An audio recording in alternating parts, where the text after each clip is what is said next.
மக்களே வணக்கம். நாம் ஏற்கனவே பாவக்காய் நம்ம பிடுங்கி வியாபாரி கொடுத்துருக்கோம்.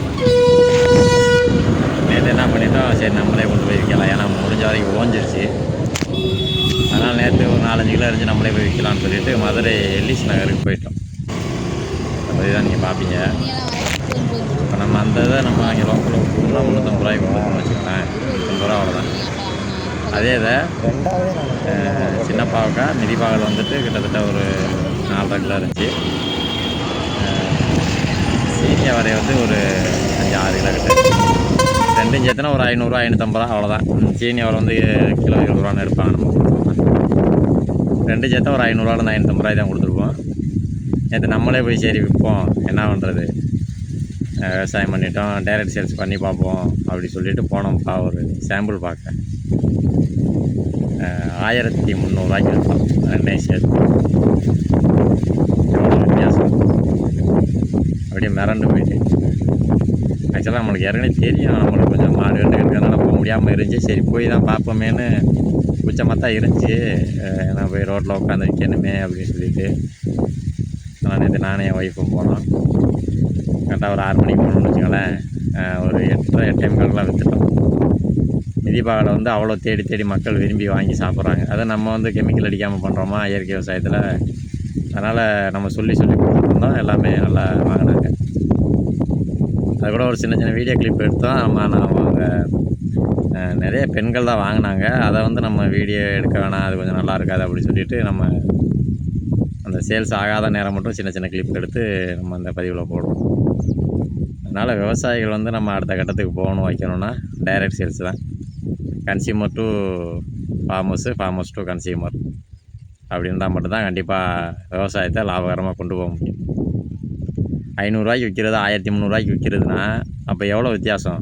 கிட்டத்தட்ட நான் விவசாயமே முடிச்சிட்டேன். மிதிப்பாகலை இன்னும் 2-3 புடுங்க தான் புடுங்க, அவ்வளோ 4 கிலோ 5 கிலோ தான் வரும்னு வச்சுக்கலேன். இப்போ முடிய போகிற நேரத்தில் எனக்கு ஒரு ஞான உதயம் இந்த மாதிரி போய் பண்ணி பார்த்தா அது இவ்வளோ வித்தியாசம் இருக்குது. இதே நான் ஆரம்ப கட்டத்திலே பண்ணியிருந்தேன்னா ஒரு 2-3 மணி நேரம் உட்காந்து நம்ம விற்க போகிறோம். அதுக்கு என்ன கூச்சம், ஏன்னா நம்ம பொருள் நல்ல பொருளை விற்கிறோம், அதில் என்ன கூச்சம். நம்மளுக்கு கூச்சப்படாமல் முதல்ல இந்த முடிவு எடுத்து நம்ம பண்ணியிருந்தோம்னா அன்றைக்கி ட்ரிபிள் மடங்கு நம்ம ப்ராஃபிட் பார்த்துக்கலாம்.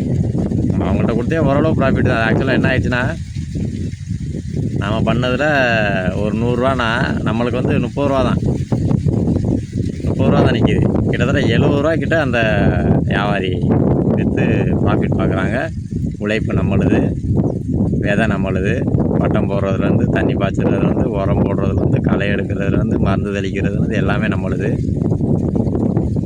அறுவடை பண்ணுறதும் நாம் பிடுங்கி வெயிட்டு போட்டு அவங்க கையில் கொடுத்துருவோம். அவங்க போய் உட்காந்து ஒரு 2 மணி நேரம் விற்கிறதுல 170 ரூபா அவங்களுக்கு லாபம்.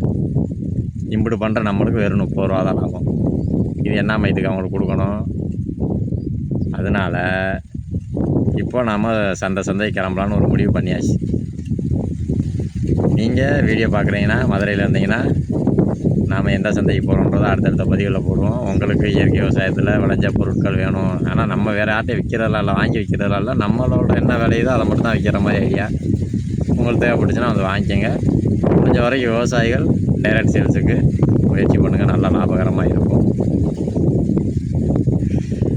நிறைய நுணுக்கங்கள் இருக்குது. என்றைக்குமே விவசாயம் செய்யணும், பால் மாடு வச்சுருக்கோம் செய்யணும், பண்ணை வச்சுருக்கோம் செய்யணும்னா என்றைக்குமே கஸ்டமர் டு நம்ம தான். நம்ம டைரெக்டாக கஸ்டமருக்கு கொடுக்கணும். அது 5 ரூபா 10 ரூபாயோ நம்ம கொடுக்கணும். நம்மகிட்ட வாங்கின எல்லாருமே ரொம்ப ஹாப்பி. நம்ம ஒரு வெயிட் போகிறோம்னா அதுலேருந்து கொஞ்சம் அள்ளி நிறையாவே போட்டு கொடுத்தோம். ஏன்னா நம்ம பொருள் தானே. இப்போ நம்ம வாங்கி வைக்கிறோன்னா தான் கரெக்டாக வைக்கிறோட்டா என்ன வெயிட்டோ அதை பண்ணி போடுவோம். ஆனால் அப்படி கிடையாது. நம்மகிட்ட விளைஞ்ச பொருள்னால மக்கள் சாப்பிடட்டும் அப்படி சொல்லிவிட்டு ஒரு 1/4 கிலோனா ஒரு 50 கிராம் 80 கிராம் சேர்த்து தான் போட்டோம்.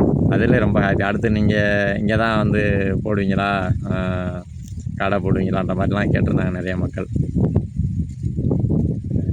ஆமாம், இனிமேல் வாரம் வாரம் வருவோம் அப்படின்ற மாதிரி சொல்லியிருக்கு. பார்ப்போம். உங்களுக்கு இந்த மாதிரி ஏதாவது அனுபவம் தான் கமெண்ட் பண்ணுங்கள். முக்கியமாக நம்ம சேனலை சப்ஸ்கிரைப் பண்ணுங்கள், அவங்க ஆதரவு கொடுங்க. அடுத்து நம்ம என்னென்ன மாதிரியான செயல்முறைகள் பண்ணுறோம் விவசாயத்தில் அப்படின்றத தொடர்ந்து அடுத்தடுத்த பதிவுகளில் பார்க்கலாம். விவசாயிக்கு முதல்ல ஆதரவு கொடுங்க, சப்ஸ்கிரைப் பண்ணுங்கள், வீடியோவை ஸ்கிப் பண்ணாமல் பாருங்கள், பார்த்தீங்கன்னா லைக் பண்ணுங்கள். உங்களுக்கு இதில் ஏதாவது ஒரு புது விஷயம் தெரிஞ்சுக்கிட்டிங்கன்னா அதை அடுத்த நண்பர்களுக்கு ஷேர் பண்ணுங்கள். தொடர்ந்து பயணிப்போம். நன்றி, வணக்கம்.